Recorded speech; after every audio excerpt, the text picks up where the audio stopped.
السلام عليكم ورحمة الله وبركاته.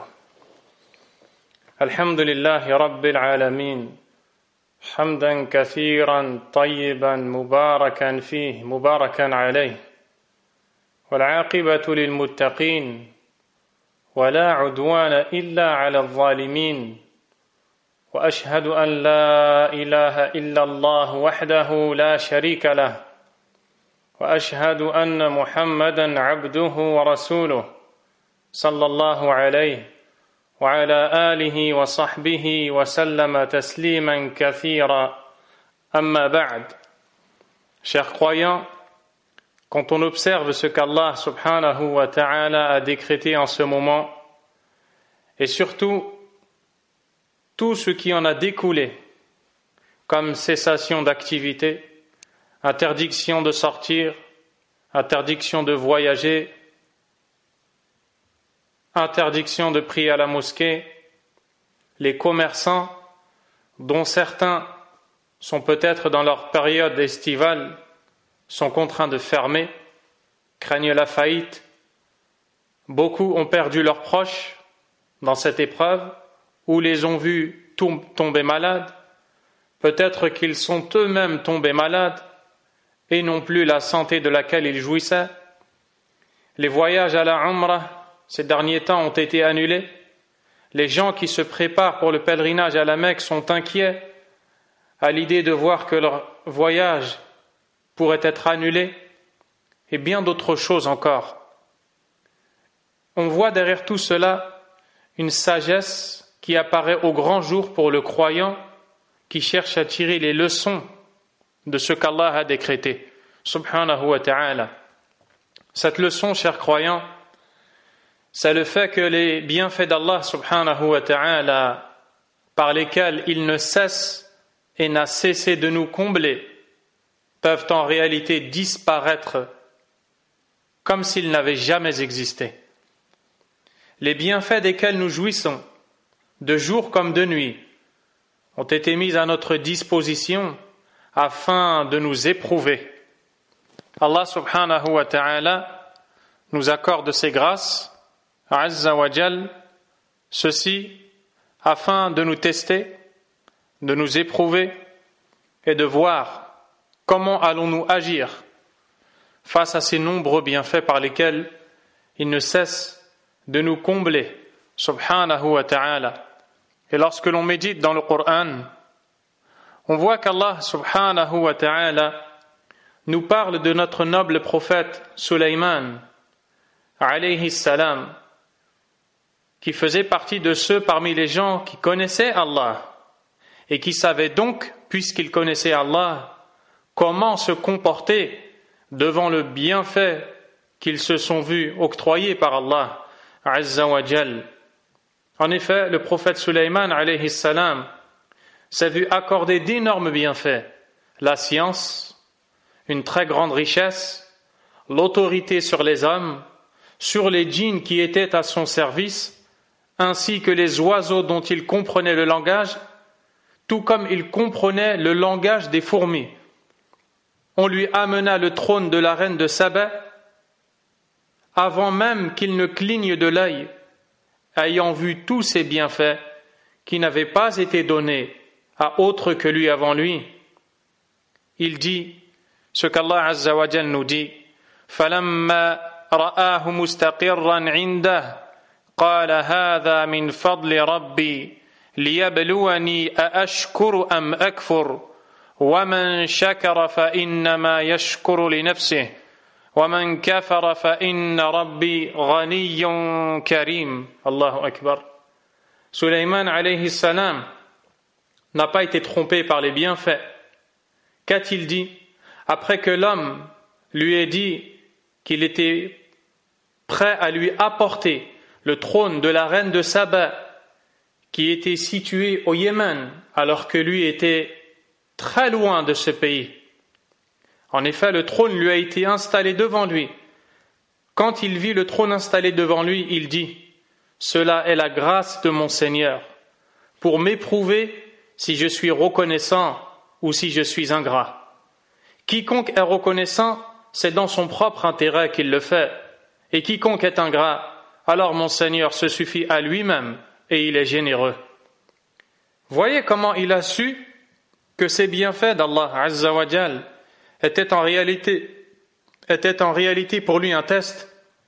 Il n'a pas été trompé au point d'en oublier le bienfaiteur par excellence, Allah Azza wa Jal, comme c'est le cas de beaucoup de gens qui jouissent des bienfaits d'Allah Azza wa Jal, tout en oubliant le bienfaiteur. Et quand le serviteur se montre ingrat envers Allah, tabaraka wa ta'ala, eh bien, il lui fait disparaître ses bienfaits. Peut-être ce serviteur va-t-il revenir à lui. C'est en ce sens qu'Allah subhanahu wa ta'ala va dans son noble livre nous parler de cette contrée qui est Mecca, la Mecque, en nous disant وَضَرَبَ اللَّهُ مَثَلًا قَرْيَةً كَانَتْ آمِنَةً مُطْمَئِنَّةً يأتيها رزقها رغدا من كل مكان فكفرت بأنعم الله فأذاقها الله لباس الجوع والخوف بما كانوا يصنعون. Et Allah propose en parabole une ville. Elle était en sécurité, tranquille. Sa part de nourriture lui venait de partout en abondance. Puis, elle se montra ingrate aux bienfaits d'Allah. Allah lui fit alors goûter aux vêtements de la faim et de la peur en punition de ce qu'il faisait. Il s'agit ici de la ville de Mecca, comme l'ont dit les savants ayant commenté ce verset, parmi lesquels Abdurrahman ibn Nasir as-Sa'di, qu'Allah lui fasse miséricorde. Des bienfaits en abondance leur étaient octroyés. Ils vivaient en sécurité, à tel point que l'un d'entre les gens y rencontrait l'assassin de son propre père, sans pour autant s'attaquer à lui, tant cet endroit était respecté à leurs yeux. Allahu Akbar. Cette terre était aride et n'avait pas de plantation ni d'arbres, mais leur subsistance venait pourtant à eux de toutes parts. Cependant, ils se montrèrent ingrats en s'opposant à leur prophète qu'Allah leur avait envoyé, Muhammad sallallahu alayhi wa sallam, et dont ils connaissaient l'intégrité et la véracité.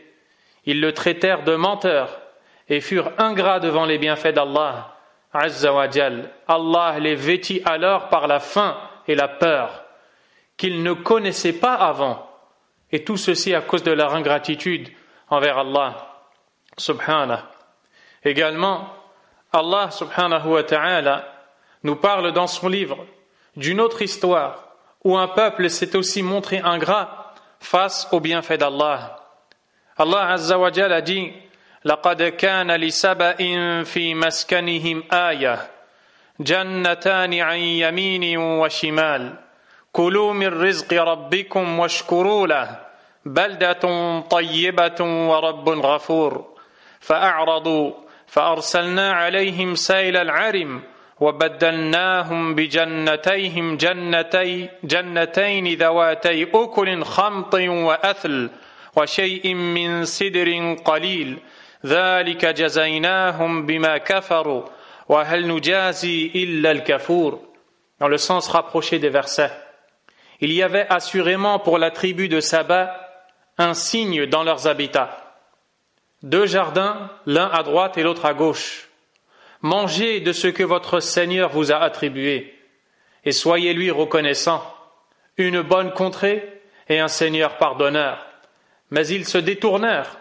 Nous déchaînâmes contre eux l'inondation du barrage, et leur changeâmes leurs 2 jardins en 2 jardins aux fruits amers, tamaris et quelques jujubiers. Ainsi nous les rétribuâmes pour leur mécréance, pour leur ingratitude. Saurions-nous sanctionner un autre que l'ingrat?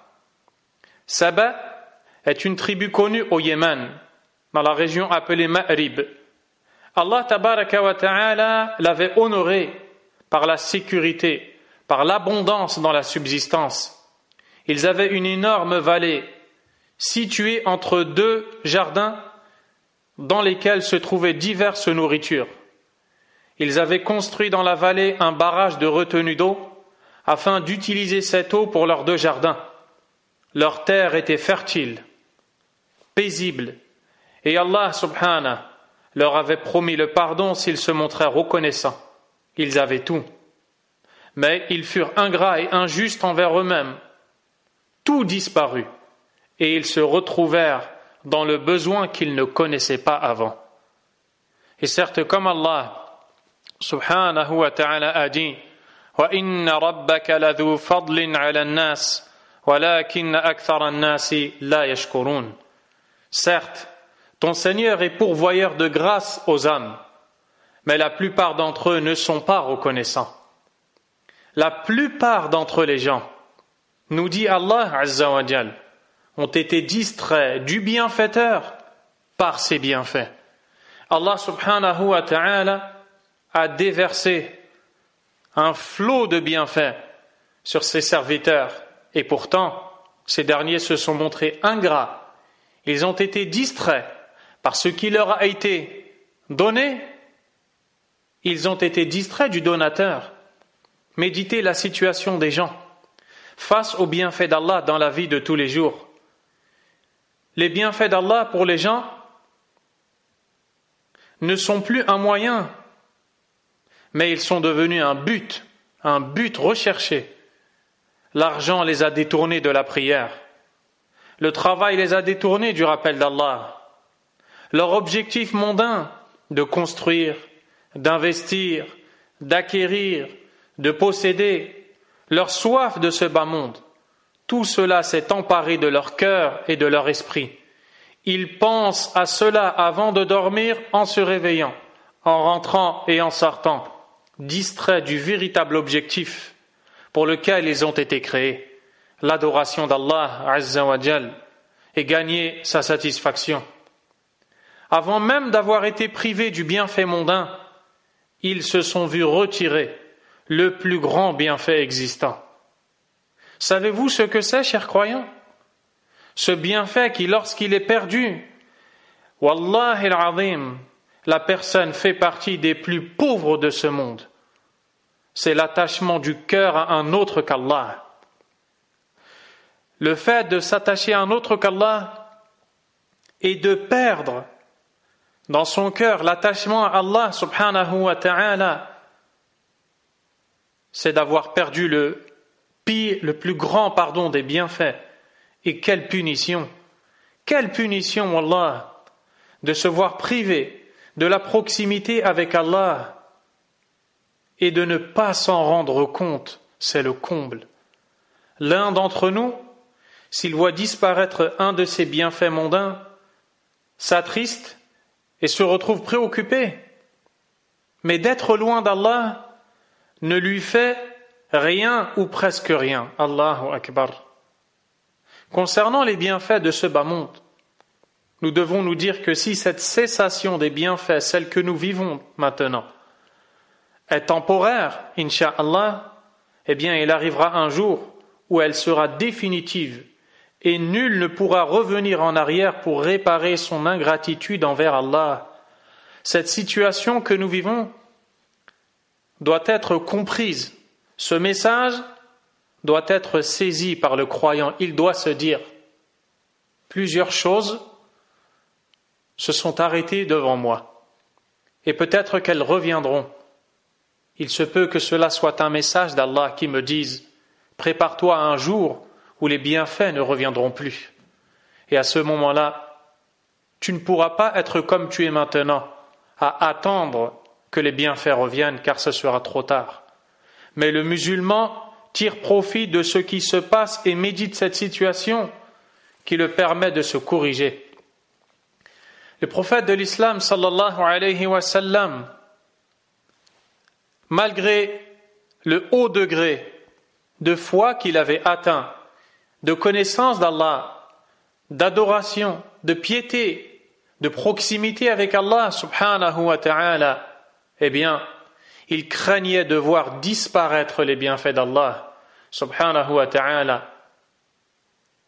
À ce titre, l'imam Muslim nous rapporte d'après Abdullah ibn Umar, qu'Allah l'agrée ainsi que son père, que le prophète sallallahu alayhi wa sallam disait: Allahumma inni a'udhu bika min zawali ni'matik وتحول عافيتك وفجاءة نقمتك وجميع سخطك. Ô Allah, je me mets sous ta protection contre la disparition de tes bienfaits, la détérioration de ce que tu m'as donné comme salut, comme santé, contre l'arrivée subite de ta punition et contre toutes les manifestations de ta colère. Le prophète alayhi salatu wassalam est celui d'entre nous qui a connu Allah mieux que quiconque parmi les créatures d'Allah azza wa jal. Et plus l'on connaît Allah, plus on sait, sans le moindre doute, que tout comme il nous a octroyé ses bienfaits en abondance, eh bien il est capable de les faire disparaître si nous ne sommes pas reconnaissants envers lui. Pour cela, il craignait la disparition des bienfaits d'Allah, pendant que nous autres, nous sommes insouciants et nous ne craignons pas la disparition des bienfaits d'Allah. Et quand les bienfaits d'Allah disparaissent, on ne s'en rend même pas compte, tellement la dunya a pris une grande place dans les cœurs, qu'Allah les guérisse.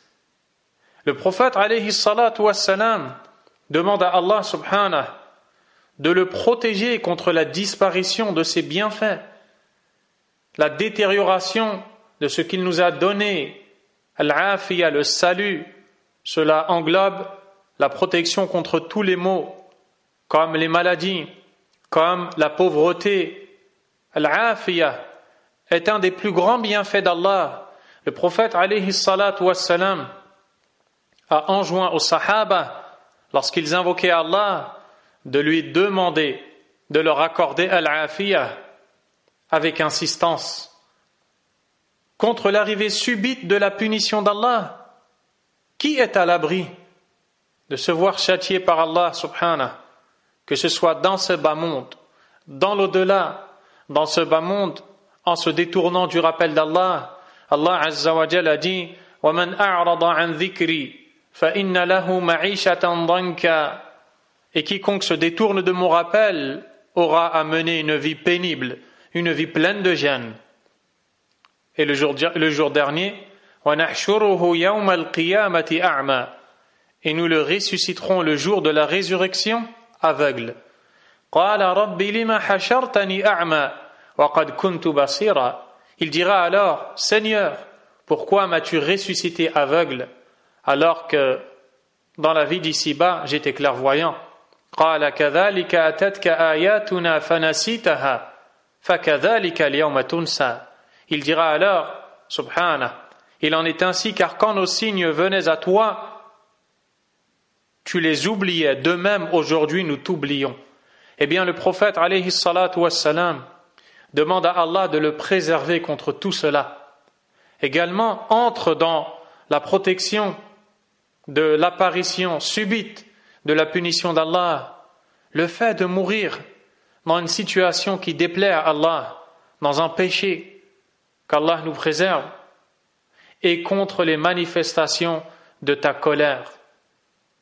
Je vous enjoins, mes frères et mes sœurs, à apprendre cette invocation. Vous pourrez facilement la retrouver. Elle est rapportée par l'imam Muslim et vous la trouvez dans les recueils où sont compilées les invocations du prophète sallallahu alayhi wa sallam. Et si vous voulez de manière plus simple, vous la trouverez dans le livre Riyad al-Salihin, même si elle est rapportée par l'imam Muslim. Il savait aussi, alayhi salatu wa salam, que beaucoup de gens sont distraits et ne profitent pas des bienfaits d'Allah à bon escient. Ils ne sont pas utilisés à bon escient.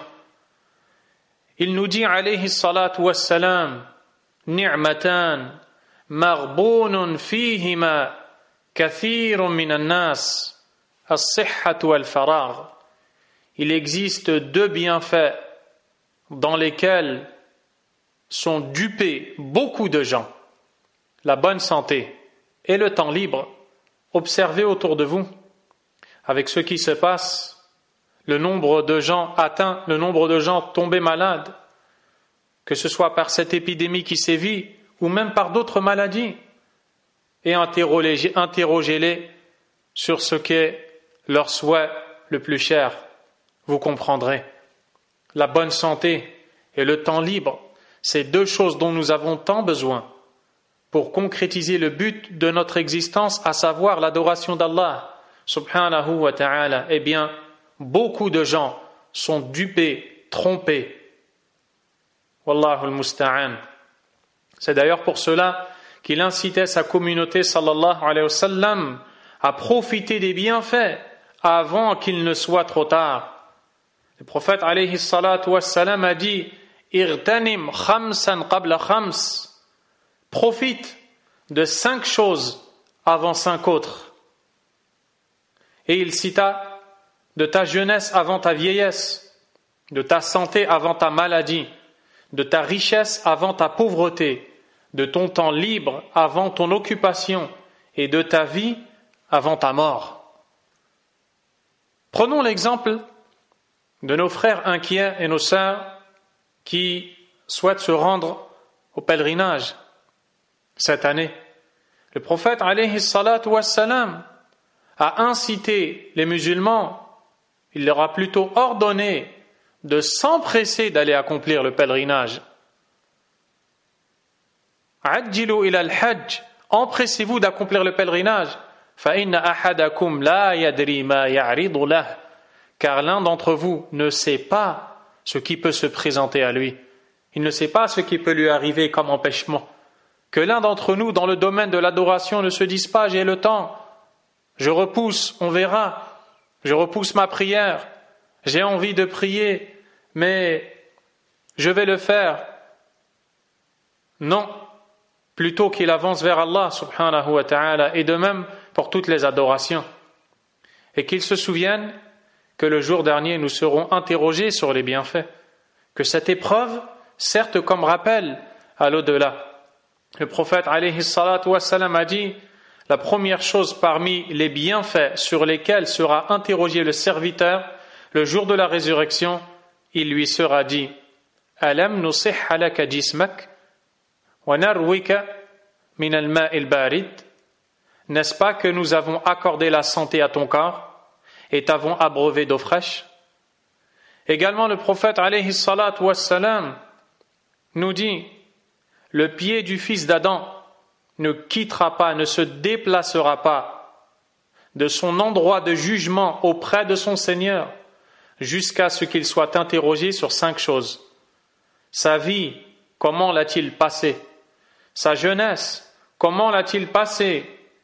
Ses biens, comment les a-t-il acquis et dans quoi les a-t-il dépensés? Et qu'a-t-il mis en pratique de ses connaissances? Chers frères, tous les bienfaits desquels nous jouissons ont été donnés par Allah uniquement, subhanahu wa ta'ala. Allah azza wa jalla a dit: wa in ta'uddu ni'matallah la tuhsuha innal insana la zalumun kaffar. Et si vous vouliez dénombrer les bienfaits d'Allah, vous ne pourriez le faire. Certes, l'homme est très injuste et ingrat. Il n'est pas un bienfait en vous sans qu'il n'émane d'Allah. Wa ma bikum min ni'matin fa min Allah.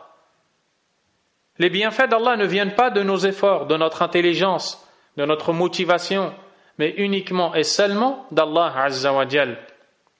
Et celui qui nous les a donnés attend la reconnaissance et nous promet de nous en ajouter si l'on se montre reconnaissant. La in shakartum la azidannakum. Si vous êtes reconnaissant, je vous ajouterai. Wa la in kafartum inna adhabi la shadid. Et si vous êtes ingrat, certes, mon châtiment est dur. نسأل الله تبارك وتعالى أن يصلح قلوبنا ويغفر ذنوبنا ويستر عيوبنا وييسر أمورنا ويشفي مرضانا ومرضى المسلمين ويرفع عنا هذا الوباء. Qu'Allah tabaraka wa ta'ala corrige nos cœurs, nous guide vers son droit chemin, nous pardonne nos fautes et guérisse nos frères et nos sœurs atteints par cette maladie. Wallahu a'lam. Sallallahu wa sallama wa baraka ala nabiyyina Muhammad wa alihi wa ashabihi ajma'in. سبحانك اللهم وبحمدك أشهد أن لا إله إلا أنت أستغفرك وأتوب إليك